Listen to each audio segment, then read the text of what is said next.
जज साहब ऐ दस दिया असी अदालत अपनी लावांगे ते चट दी अदालत होएगी, असी इस अदालत नूं नहीं मानते। ये जो मेरे इतने दिन जेल में गुजरे, जो मेरी जवानी जेल में गुजरी, वो क्या आप वापस कर देंगे? क्या वो वापस हो जाएगी? जज साहेब इस दौरान ये हुआ वो हुआ, यहाँ तक कि ये भी कहा, कोई डायलॉग ऐसा भी था कि मेरी माँ चली गई, क्या उसे वापस ले आएंगे? नाज़रीन, आज मैं बात कर रहा हूँ जो कोर्ट फील्ड मार्शल हो रहा है फैज़ हमीद का, और वो लिंक करेगा इमरान खान के साथ, तो उसका कोर्स ऑफ एक्शन क्या बनाया जा रहा है, क्या सोचा जा रहा है और क्या तय हो गया है वहाँ पे जहाँ पे होता है। और दूसरी बात, जो आज नैब तरामीम पे सुप्रीम कोर्ट ने फ़ैसला दे दिया है, जुमातुल मुबारक को एक और फ़ैसला, तो उसका फ़ायदा इमरान खान को हो रहा है तो कैसे हो रहा है? तो अगर कुछ और हो रहा है इसकी आड़ में तो वो क्या हो रहा है? तो ये हम इन दो इश्यूज़ पे बात करते हैं। तो सबसे पहले नैब तरामीम की तरफ आते हैं। नैब तरामीम जो हैं ये पीडीएम की गवर्नमेंट ने की थी जब इमरान खान के ख़िलाफ़ नो कॉन्फिडेंस ला के उनको वज़ारत उज़्मा से फ़ारिग किया था। तो उस वक़्त वज़ीर आज़म शहबाज शरीफ बन गए थे और पीडीएम जो थी वो उसमें शामिल जमातों की एक हुकूमत बनी, तो इन्होंने नैब की तरामीम पास की।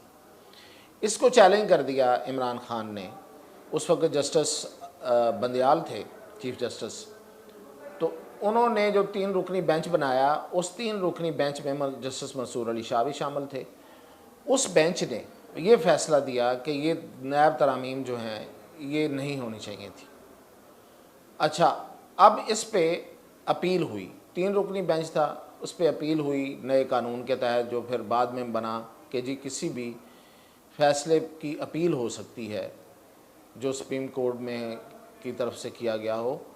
तो उस अपील में अब 5 रुकनी बेंच बना, जिसकी सरबराही जस्टिस फ़ाइज़ ईसा ने की।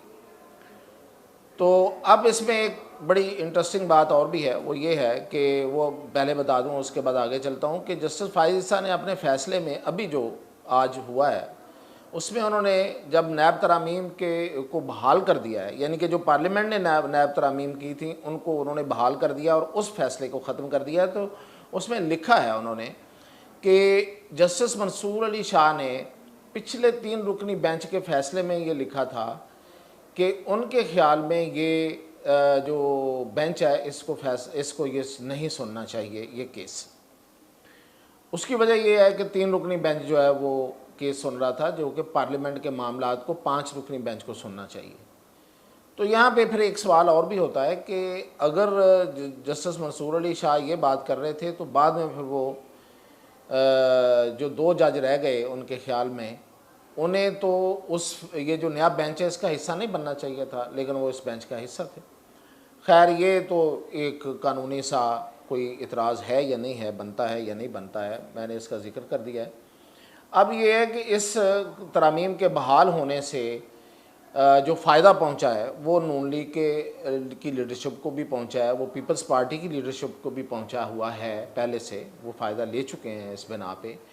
और इसमें ज़ाहिर है कि बहुत सी चीज़ें तरमीम की गई थी, जैसे कि 50 करोड़ से ऊपर वाला केस नहीं बन सकता, उससे नैब नहीं यानी कि ले सकती। 50 करोड़ के ऊपर कोई करप्शन का केस आएगा तो वो नैब उठाएगी, वरना जो बाकी पहले से मौजूद अदारे हैं गवर्नमेंट के एंटी करप्शन के, वो उसको देखेंगे, वो नैब में नहीं जाएगा। फिर ये कि जो सरकारी मुलाजमीन के हवाले से तरामीम हैं, और फिर ये कि कुछ केसेस जो हैं वो जिस तरीके से पहले से बन रहे थे उस तरीके से नहीं बन सकेंगे, तो इस तरह की कुछ रियायतें हैं जिसका फ़ायदा उठाया।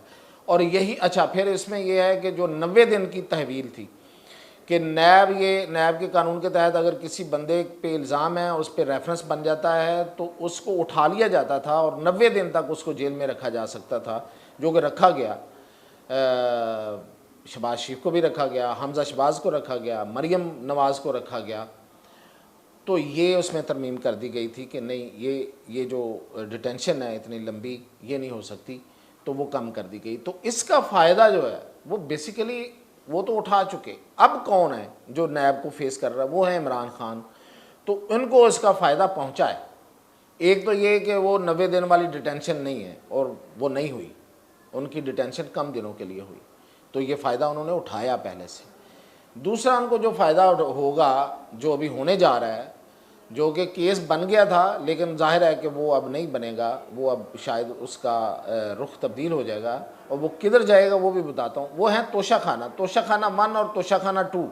वो 50 करोड़ से कम की करप्शन के केसेस हैं, इल्ज़ाम जो 50 करोड़ से कम का इल्ज़ाम है उसमें, तो वो नैब के दायरा इख्तियार से निकल जाएगा। तो उसमें जो भी इनके खिलाफ हियरिंग है वो फारग हो जाएगी। तो लेकिन 190 मिलियन वाला केस जो है, 190 मिलियन पाउंड वाला केस वो रहेगा, क्योंकि उसमें जो करप्शन का इल्ज़ाम है वो 50 करोड़ से कहीं ज़्यादा है, तो वो नहीं ख़त्म हो रहा। वो जो कोई कह रहा है वो गलत कह रहा है। लेकिन ये बहुत बड़ी खबर है, बड़ी अच्छी खबर है इमरान खान के लिए। आज उन्होंने खुद इसको तस्लीम भी किया है कि उन्हें तो इस पर खुशी मनानी चाहिए, और वो खुशी किसी हद तक उन्होंने मनाई भी, और साथ उन्होंने कोई धमकियाँ भी लगा दी नैब वालों को कि तुम्हें छोड़ूंगा नहीं, तुम्हें देख लूँगा। और फिर थोड़े वक्फे के बाद कहा कि नहीं, तुम्हें अदालत में लेके जाऊंगा। यानी कि उन्हें एहसास हो गया कि मैंने कुछ ज़्यादा बड़क मार दी है। वही ज़ेबा चौधरी वाली, जो जज ज़ेबा चौधरी को कहा था ना तुम्हें छोड़ूंगा नहीं, फिर उस पर केस बन गया था। तो ये किसी को नहीं कहा जा सकता, किसी सरकारी मुलाजम को, किसी को भी नहीं कहा जा सकता कि तुम्हें नहीं छोड़ूंगा। ये तो एक सीधी सीधी धमकी होती है। तो बाद में उन्हें एहसास हुआ तो उन्होंने कहा नहीं, तुम्हें अदालत में लेके जाऊँगा।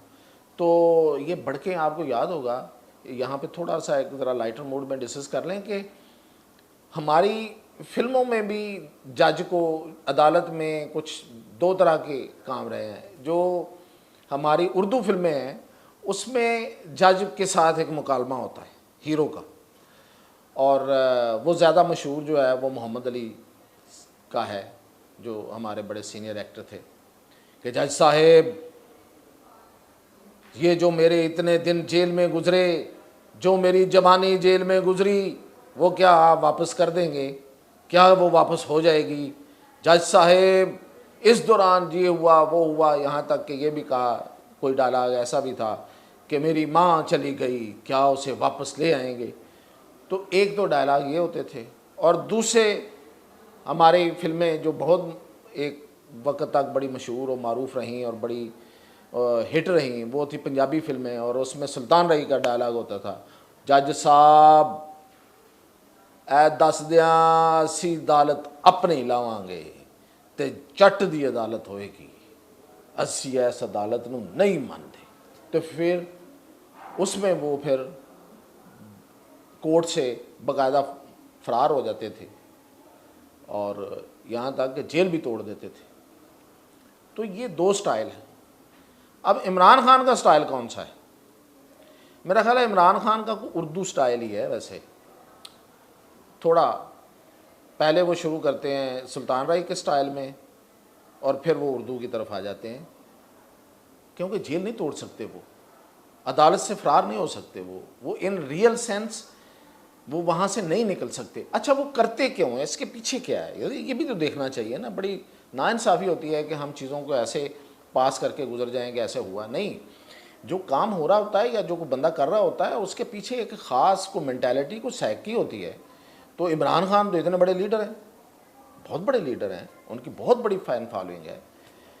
तो वो ऐसा क्यों करते हैं? वो ऐसा इसलिए करते हैं बेसिकली कि देखें, आपने ये डायलॉग बोलना है और अपने फ़ैन फॉलोअर्स को, फॉलोइंग को, अपने वर्कर्स को, अपने चाहने वालों को ये बताना है कि ये जो कुछ हो रहा है, ये जो अदालत है, ये जालिम है, ये जुल्म कर रही है, ये इंसाफ पे मबनी नहीं है, ये इंसाफ नहीं कर रही और मैं इसको नहीं मानता, ये बताना होता है।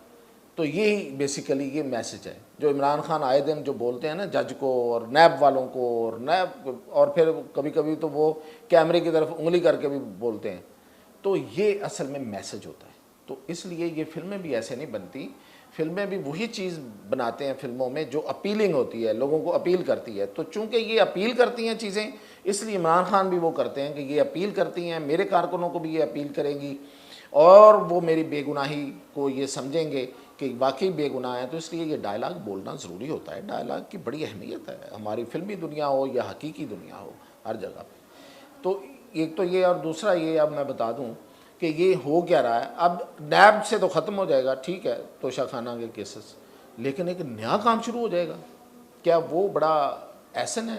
वैसे तो मुबारकबाद बनती है उनके लिए, लेकिन क्या वो कोई नई, मतलब वो FIA के पास चला जाएगा? FIA उसमें जो हमें पता चला है कि वो तो पहले से तैयार बैठी हुई है। उन्होंने क्या किया, उन्होंने कहा कि नहीं, ये सिर्फ करप्शन का केस नहीं है, ये क्रिमिनल एक्ट भी है। उन्होंने उसमें क्रिमिनल एक्ट भी, कोई क्राइम भी निकाल लिया उन्होंने कि इसमें एक क्राइम भी हुआ। तो वो दो तरह से तफ्तीश करेंगे, अब नया काम शुरू हो जाएगा। अब FIA के लॉज जो हैं वो अप्लाई होंगे और वो नया काम हो जाएगा। अब ये केसेस उधर ट्रांसफ़र हो जाएंगे और 190 मिलियन वाला तो चलेगा ही चलेगा। और फिर अगली बात मैं आपको बताऊं, इससे लिंक करता हूं जो मैंने आपको कहा था कि कोर्स ऑफ एक्शन क्या है कोर्ट फील्ड मार्शल का। तो ये जो 190 मिलियन वाला केस है, इसकी सज़ा का इंतज़ार किया जा रहा है और इसके साथ फिर लिंक करेगी फैज़ हमीद की सज़ा, उसको जो सुनानी है। और फिर फैज़ हमीद के बारे में मैंने कल एक ट्वीट भी किया था कि वो बड़े कॉन्फिडेंट हैं, उनका कॉन्फिडेंस ये है कि आपने जो सुनानी है सज़ा मुझे सुनाएं, मैं फिर आगे अपीलों में जाऊंगा और उनको उम्मीद है कि उनको अदालतों से इंसाफ मिल जाएगा। अब 2 अदालतें हैं, इस्लामाबाद हाई कोर्ट भी है, सुप्रीम कोर्ट भी है, और बड़े कॉन्फिडेंट हैं। तो अगर वो कॉन्फिडेंट हैं तो जो सज़ा सुनाने वाले हैं उन्होंने भी कोई बंदोबस्त किया हुआ है, वो भी बंदोबस्त करके बैठे हुए हैं। तो कोर्स ऑफ एक्शन ये है कि पहले फैज़ हमीद को सज़ा होगी, पहले 190 मिलियन पाउंड में सज़ा होगी इमरान खान को, उसके बाद फैज़ हमीद की सज़ा सुनाई जाएगी और फिर फैज़ हमीद की सज़ा को लिंक करके उसके बाद फिर इमरान खान को मिलिट्री एक्ट के तहत लाया जाएगा। और फैज़ हमीद जो हैं वो उसमें ज़ाहिर है कि वो कानूनी तकाज़े पूरे करना ज़रूरी होते हैं, वो उनको सारे वकील और एवरीथिंग और सफाई और उसका सारी जो फ्राहम की गई है वो तो है, लेकिन अब उसके बाद वो अपील करेंगे अपनी सज़ा के ख़िलाफ़। पहली अपील होगी आर्मी चीफ़ के पास, फिर होगी सदर पाकिस्तान के पास, फिर दोनों अगर नहीं होती तो उसके बाद होगी हाई कोर्ट में, जो कि इस्लामाबाद हाई कोर्ट बनती है, और फिर होगी सुप्रीम कोर्ट में। अब सुप्रीम कोर्ट और हाई कोर्ट और सुप्रीम कोर्ट के पास आने से पहले ही बहुत ज़्यादा डिले होगा और मीनवाइल जो है वो चीज़ें सीधी की जा रही हैं, जहाँ से किसी को उम्मीद है कि उनको इसमें रिलीफ मिल जाएगा और इमरान खान को मिलिट्री एक्ट के तहत फिर मीनवाइल सारा उनका भी ट्रायल जो है वो मुकम्मल हो चुका होगा। तो ये है कोर्स ऑफ एक्शन। अब ये होने कब जा रहा है और हो क्या रहा है, कब ये हो रहा है, और इसमें जो फैज़ हमीद है वो इतने कॉन्फिडेंट जो हैं, वो अगर हैं तो फिर इमरान खान पे क्या चीज़ आएगी, कैसे उनको फिर ये पूरी तरह अपनी ख्वाहिश के मुताबिक जो कहा जा रहा है कि वो उसको काबू किया जाएगा, इस पे आपको कल अपडेट करूँगा। YouTube पर गूगली न्यूज देखने के लिए youtube.com की सर्च बार में गूगली न्यूज TV टाइप करें। गूगली न्यूज के पेज पर सुर्ख रंग के सब्सक्रिप्शन वाले बटन पर क्लिक करना